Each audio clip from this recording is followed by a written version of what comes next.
आवाज news, true voice. आदाब नाज़रीन, आवाज न्यूज चैनल पर आपको खुशामदीद। एल्लारेडी कस्बे में पहली बार शानदार अंदाज में 11 रोजा नवरात्रि तकारीब इख्तिताम पजीर हुई।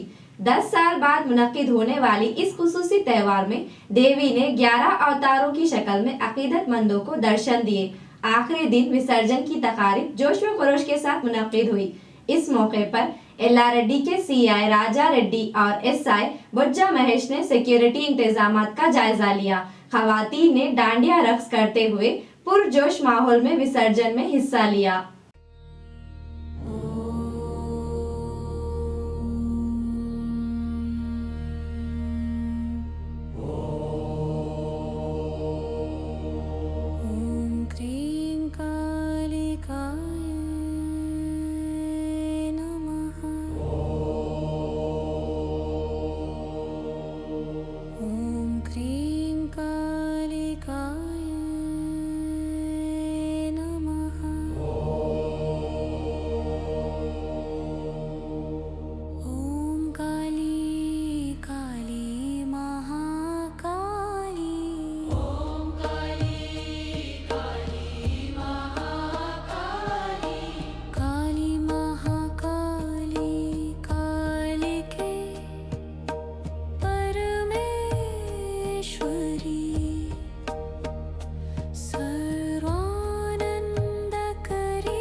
विद्महे